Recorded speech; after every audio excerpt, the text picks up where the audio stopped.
Good morning, ladies and gentlemen. Happy Monday, and welcome in to 1TS Daily here at One True Sport. It's Monday, August 26, 2024. Hopefully everybody had a wonderful weekend. Hopefully everybody's week is off to a rousing start. I'm Zack Heydorn from Brass Ring Media, your host. Super pumped to be here. And we have a new AEW World Champion. Bryan Danielson beats Swerve Strickland in the main event of AEW All In 2024 inside Wembley Stadium. And, in a way, kind of flips the company on its head a bit. Danielson's career was on the line, as we all know, in that match, although in a bit of a undefined way, as we talked about last week. But nonetheless, not only is it Danielson world champion, but man, did they have a heck of a main event that I'm super pumped to talk to you guys about. So that's definitely the news of the day. We'll review AEW All In here. I would love to hear your comments in the chats. What'd you think of the show? What'd you think of the match? What was your favorite match? Drop your favorite match in the comment section or in the live chat. We can debate that. We'll also talk this week's episode of Monday Night Raw because that's happening tonight as well. So we'll have to definitely get to that, preview that. So a lot to get to today in our 25-30 minutes. Hello to Anthony, who's in our chat. Hello to everybody else who's listening on YouTube. Hello to everybody who's checking in on Twitter. Thanks so much for being here. Hi, Anthony. Thanks for being here, man. Hope you had a good weekend. If you guys haven't subscribed to the One True Sport YouTube channel yet, please do. It's right there. Just hit subscribe.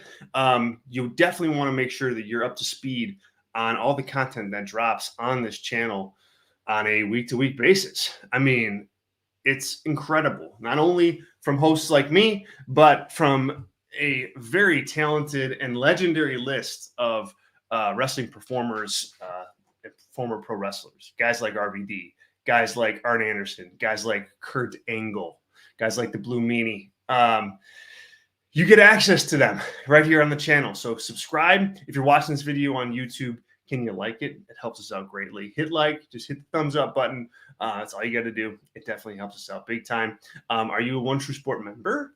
Because if you aren't, head over to onetruesport.com right this instant and check out our membership options. We got lots of good tiers where, you can get in and get involved and become a member at different price points. So it's, lots of opportunity for you guys to interact with these wrestling legends, catch some really good content. You can download this show as our audio podcast for all of our members.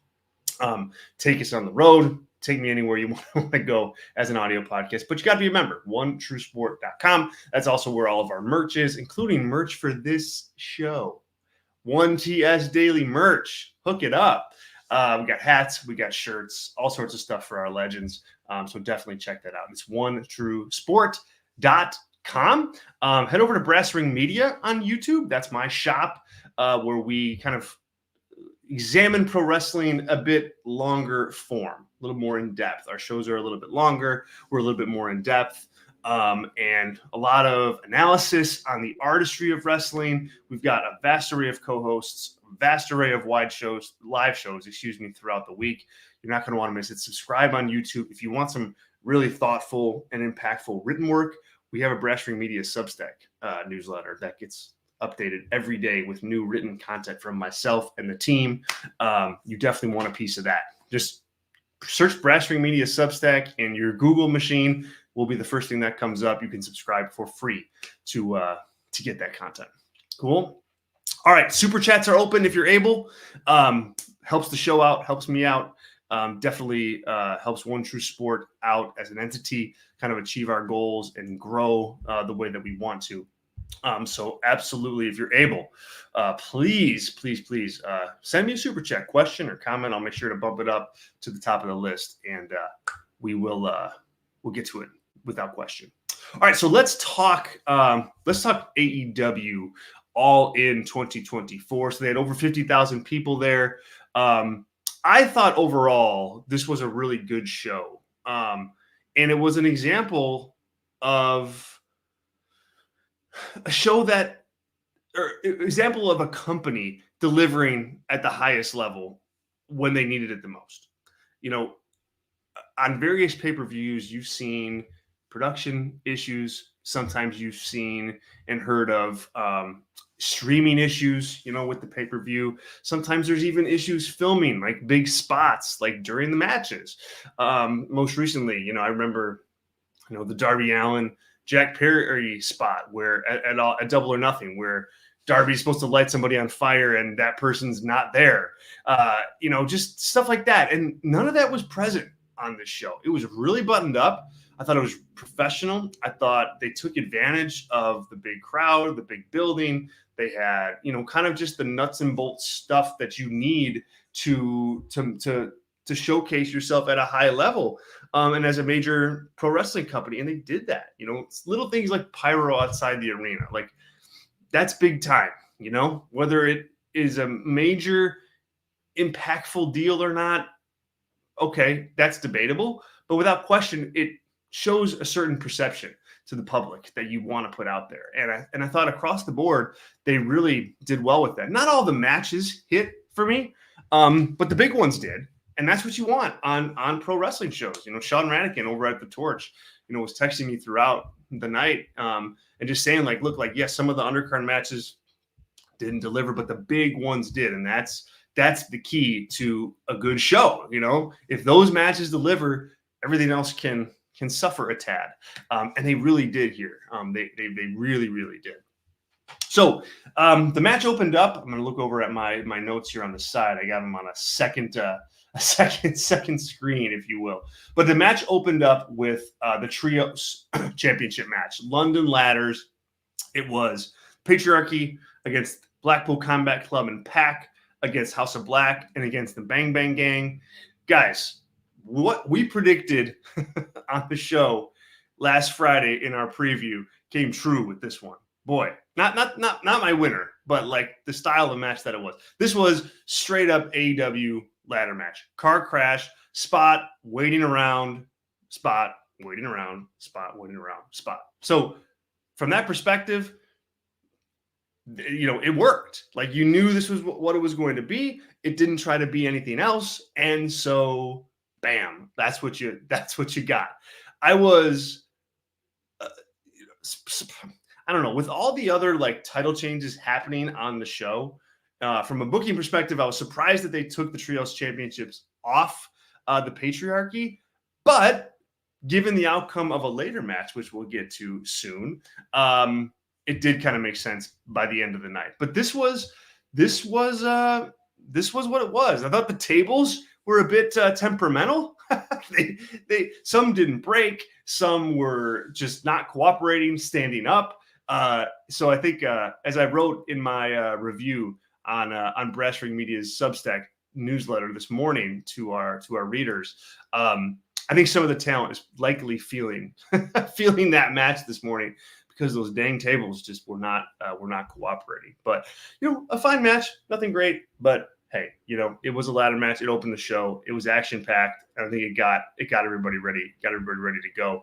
Carl here in the chat says A- show for me. Main event was my favorite match. MJF, Ospreay, and Mariah Tony also delivered strong matches. And there you go.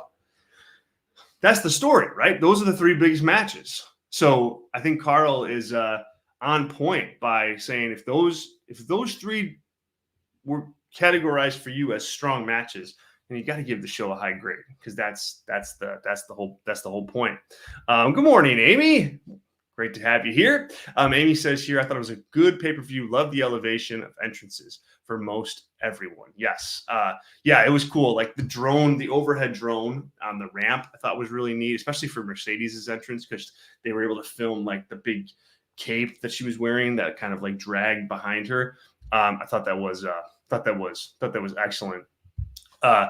Stories with Briscoe says, I gave it an A-2, setting themselves up nicely for a hopefully new era in AEW. Yeah, it kind of felt like that.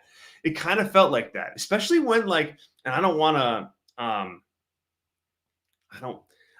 to rag on the Young Bucks too much or give away, some analysis for that match too much. But when you see a pay-per-view like this one in AEW, and the main kind of initial players in that company aren't really factored into any of the major things that happened or the major moments that happened or the major matches that happened. It is kind of set up for a new era. The Young Bucks and the Young Bucks were the middle of the card and in a pretty inconsequential match. Chris Jericho, FTW Championship. Jon Moxley, not even on the show. Adam Page, Casino Battle Royal. Like, those are all like pillar guys the first 3-4 years of the company that are in different spots. And so I think it does identify a clear kind of changing of the guard, if you will. So yeah, great stuff there. Anthony says here, it shocked me that there was no serious issues with this pay-per-view with AEW. There usually is major issues for fans and complaining that the feed cut off too early, the sound goes in and out. Yeah, there is usually a lot of that, and that wasn't here. So yeah, all thumbs up, all thumbs up stuff. Thanks so much for the comments, you guys. Always a blast when you guys are in and out of here with your thoughts. Okay, so from there we had Toni Storm versus Mariah May, AEW Women's World Championship. Mariah May beats Toni Storm to win the world title. I love this match. This was one of my favorite matches on the show, probably my second favorite after the main event. I loved how they balanced this match with like hard-hitting action that AEW is known for and needs, but also like key narrative points in the match that made sense based on the build. Toni Storm like really having a hard time thinking about crushing Mariah May with that shoe, and Mariah May like looking up to her from down on her knees, like was a really cool moment and a callback to like how their relationship started. So I really loved how they did that. I just think it was a match that delivered on the hype and expectations that came from the build. And, sometimes it's hard to deliver on that. And I give Mariah May and Toni Storm both big props for doing so. I love this match. And it'll be interesting to see what happens now with Mariah May as world champion. She's really come a long way, in the company, coming in kind of at the bottom when working her way up to the top and getting over at every step.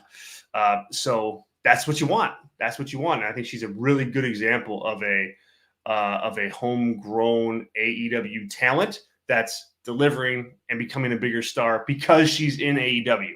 That's key. And she's doing a really nice job with that.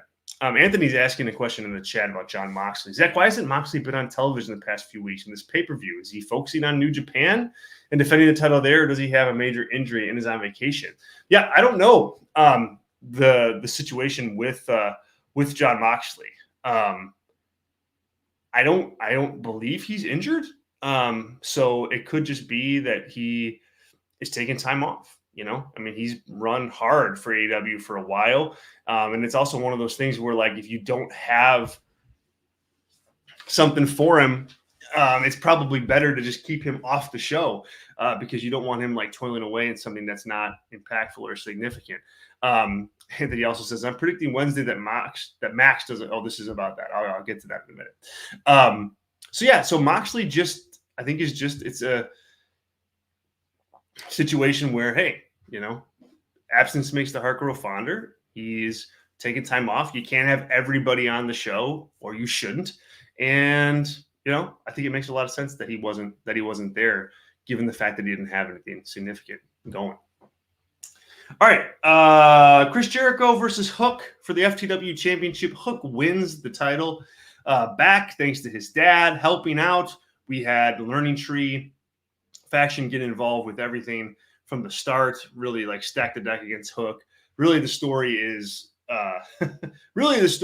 Hook or Taz not wanting to get involved, and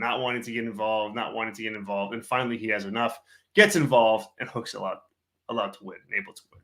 And to that end it worked. It wasn't a good match. It was a fine match. I don't know when the FTW title matches like brought out like the silly weaponry like bocce balls, like it's like, okay, so the match was what it was, but it was fun seeing Taz get in it. Crowd popped. A totally fine match for third match on the show. Young Bucks versus FTR. versus the Acclaimed AEW World Tag Team Championships. The Young Bucks retain here. Man, this match felt really inconsequential to me. Like, really inconsequential. It happened, it ended, and then it kind of just faded into the ether. Like, and that's a really bizarre thing to say about the Young Bucks in 2024 in a tag team match. The match was a Young Bucks style match, and I just got the sense watching it that there was no energy in the crowd, that the crowd just, for lack of a better word, was just done with that Young Bucks style match. Like, there's other acts on the card that can do it just as good, if not better. I did like the Grizzled Young Vets coming in and appearing. I think that's a good addition to the AEW tag team division. But the issue here is the Young Bucks. They don't feel like main players right now in this company.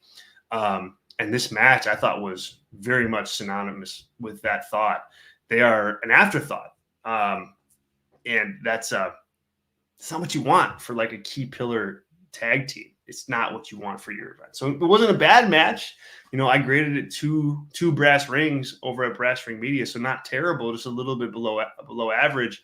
But you know, hey, this is the Young Bucks. Like, they're not known for that. They're known for 4 or 5 star matches on pay-per-view, and this was far from that. We had the Casino Battle Royal with a bunch of different talents, both current and retired and brand new. This was excellent. This was exactly what I was hoping it would be. It had your key top singles talents in Okada, Adam Page. It had legends, you know, like Nigel McGuinness. And then it also had a big debut in Ricochet. So this checked all the boxes. Now, the Nigel McGuinness stuff was great. I'm glad that he was able to have that moment and not have it be in like some crazy, you know, singles match where it really didn't make sense. You know, I know Bryan Danielson versus Nigel is probably a match they're going to do, but that match makes more sense now after him having this moment. So I liked the way they did. He looked great. He looked like he was having the time of his life. I'm so happy for that guy. And then Ricochet, boy, man, did he look fast. Holy smokes. Like, I don't know if WWE told him to slow it down or his talent. You know, you can only work as fast as your opponent. But man, he looked like he was just running all over that place. So I think he's going to have a lot of good stuff to sink his teeth into. And he's a good debut for the company. Is he going to be world champion? As Anthony says here. I wouldn't say Ricochet is a big debut. It was a debut. But I don't think he's going to make a difference in the ratings. No, I mean, I don't think so either. I mean, nobody has. Nobody has except for CM Punk. Not Okada, not Ospreay, not Mercedes. So if that's true, I mean, Ricochet certainly won't. But it will be good for the show. New talent to work with. And he's yes, I know there's a lot of guys who can do what he can do, but he's still unique in that regard. So I still think it's a good get for the company. All right. After that, we had Will Ospreay versus MJF for the AEW American Championship. This was wonderful. Really good match. I thought they took what worked from that 60-minute or near 60-minute encounter that they had and applied it here, but just in a different way. So the match was faster.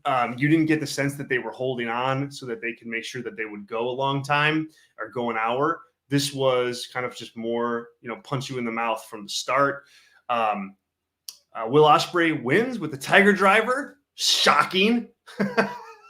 Who would have seen that coming? But that's okay.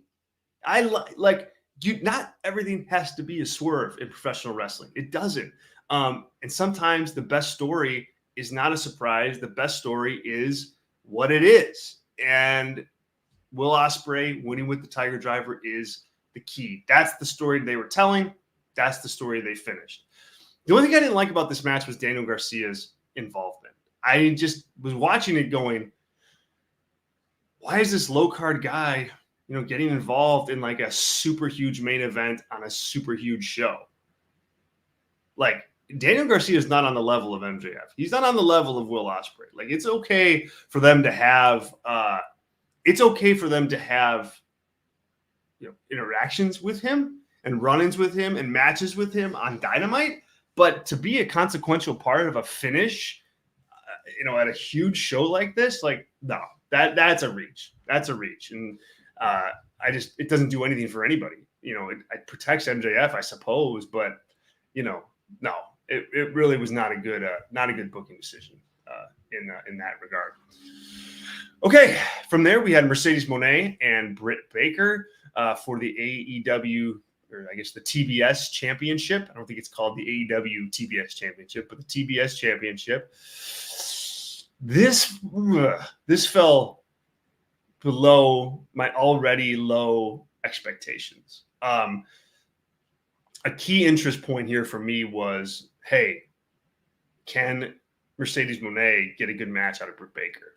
And the answer was no. A lot of it was sloppy. A lot of it seemed like Mercedes was slowing down for Britt. I just don't think Britt was able to hang at Mercedes' level. If you know that going in, it's on Mercedes to play down to make sure that she's not dancing a routine that's too difficult for her partner. It didn't look like she was doing that here throughout. So that played a factor in it making it not very good. The audience was tired during this match. I mean, and why wouldn't they be? They just sat through, a few hours, but also MJF versus Will Ospreay. So it's a tough spot for the match to be in, to begin with. And they did start to pull them back. They did start to pull that crowd back. It just didn't work. And I think like Britt not being on Mercedes' level, Mercedes not really pivoting like her style in recognition of that, made for bad chemistry. And I just don't think it was I just don't think it worked. Britt's got to up her game. She wants these big matches. The talent that's coming into AEW right now on the women's side is elevated. You got to rise to the occasion, and I don't think Britt did during this match. Anthony asks here, who do you think it's to blame for the match not working with Mercedes and Baker? Was it Britt or Mercedes? Seems like Mercedes really wasn't taking the match seriously, and that's why it was so sloppy. No, I don't think that was it. I don't think she was not taking it seriously. I think they had a match that was too ambitious, and that's on both of them. They're both in there. You are both in there wrestling a match. You're both in there creating. You're both in there working together. So, it's on both of you to make it good. And if you're too ambitious, that's on both people. And I think that's what happened here, guys. Carl asked something similar. Carl says here, credit to Mercedes for managing to keep this together, for it not to be a complete stinker. Britt is awful in the ring, and her job the last few weeks has been talking about her ego. Yeah, I mean, Britt was over with the audience. Not super over, It didn't get to that point of like a fever pitch. This wasn't Mariah May and Toni Storm. This wasn't Bryan Danielson. This wasn't Will Ospreay. Nothing like that. I don't know. I'd say that it wasn't even, I don't know, man. Like, dare I say it wasn't even on a Hook level in terms of investment in her winning the title. It seemed just very tempered. And a lot of that had to do with the crowd being tired, but it had to do with the match quality as well. So Mercedes retains here. No surprise there. And we'll see what happens now with Britt. Again, she may fail up into a world title program because she is a top babyface and Mariah May needs people to work with. But I don't know that she really deserves that spot based on what we saw. All right. And then we had Darby Allin versus Jack Perry for Perry's TNT Championship. It was a coffin match. Perry wins. This was way less violent than I thought it was going to be, and I liked that. I thought that was a good call. Don't do silly, violent spots or tease spots that or the audience knows that they're not going to do. AEW has not shown the propensity to do this, and it has hurt their matches. So I like this. This was just a bit of a street fight, and this was just two guys that hate each other wrestling, a more violent match and an elevated violent match with some glass and some, hard bumps, but it wasn't anything more than that. And I thought it kind of ended abruptly. And Perry winning was definitely the right move. You can't have him lose this match. He's too young as a TNT champion. Darby has a world title shot coming up. So this was the time for Darby to do that job. Satan says here, Perry has the best looking TNT belt to date. That's pretty cool. I like that little vignette, Satan, of him making the belt. I thought it was a cool little touch. All right, and then last but not least, Bryan Danielson versus Swerve Strickland for the AEW World Championship. Danielson wins the title. He wins the World Championship, and he's now not going to retire because he's the champion and he didn't lose. I love this match. I love this match so much. This was the best match on the show. Swerve and Danielson, I thought, started off really smart at the beginning, kind of taking things slow, but also like acting very frustrated and annoyed with the other as they kind of one-upped each other with like the chops. I thought that was a really good way to like start drama between the two in the match. From there, things just went crazy. I mean, you really had Swerve make good on his promise of going all out to try to cripple Bryan Danielson in front of his family. That's what he was doing. He was pummeling them right in front of them.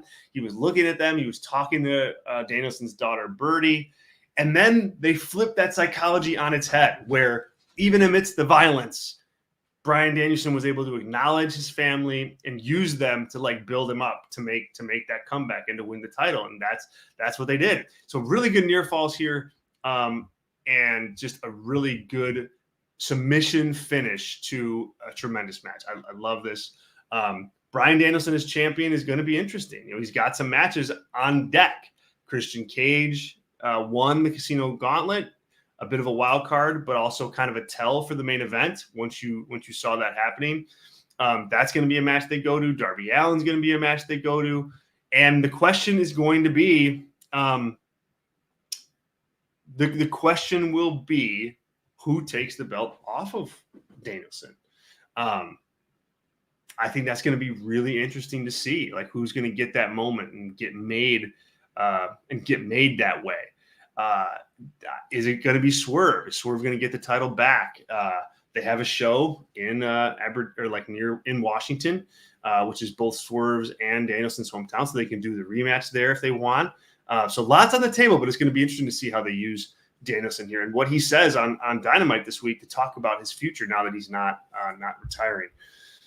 Let's see. Anthony says here, Zach, do you think another issue is with Mercedes and Britt is the way, because of the way they clash, is that, let's see, let me start over. Zach, do you think another issue is that the way Mercedes and Britt wrestle clash way too much because you didn't see all these bosses when you faced Thunder, Tony, Riho, and Paige? Well, to be fair, I just think Mercedes is on another level. I keep kind of harping on that. She's higher level than those women, and can go higher places, more ambitious. And Britt didn't level up, and that I think is why that's the clash to me. I think they tried to work hard, and I think that they were working to put out effort, but it just didn't land. It just did not land. All right, so that's all in. That's all in. My full written report on the show is up on Substack. It will be up on Substack here in just a few minutes. You can check it out. I hope you do, and just subscribe. You can get my stuff and others on the team every single day. That's a good way to kind of get your Brass Ring Media fix if you can't listen to all our stuff. Carl says here, Swerve's character of late doesn't strike me as being right for a passing of the torch match with Danielson. Darby Allin would be more fitting, so perhaps the time limit draw at Arthur Ashe and run it back in October. Yeah, I mean, that's, like I said, it's going to be interesting. I mean, that's an option, certainly, to run that back if Danielson can go that far. I mean, man, like when you think about Darby Allin, I don't know that I see like world title, like a perennial world title guy. I think he's a guy that can hold the world title for a little bit, right? But I don't think he's going to be a guy that is regularly in that spot in your company. And to me, you want to use this Danielson win to make a guy like that. I think Swerve fits better. I think Will Ospreay fits better. Heck, I even think MJF fits better. Like, I think you have other guys that fit better in that slot and in that spot. So I'd go that way, but hey, they certainly could go Darby Allin. I mean, they love him. And he is a big star. I just don't think he's like the guy type star. He's kind of like Undertaker in WWE, where it's like he held the championship a couple times, but he was never like face of the company because of the gimmick. And I think Darby is very similar to that. Hopefully that makes sense for you guys. All right. Let's pivot and let's preview Monday Night Raw here real quick. Oh, we got some stuff. There we go. It is the Go Home Show. Bash in Berlin is this Saturday afternoon. So we will preview that show on Friday right here on 1TS Daily. So be here Friday, 11 Eastern, and we will preview Bash in Berlin. But this is the Go Home Raw. This week, the tournament to crown the number one contender to the Intercontinental Championship will start. We know that Jey Uso is going to be in it. That's all that we know at this point in time. So we don't know the matches. Braun Strowman versus Bronson Reed is going to happen. Randy Orton is scheduled to appear. We'll get an update on Damian Priest and Rhea Ripley after getting attacked last week by the Judgment Day.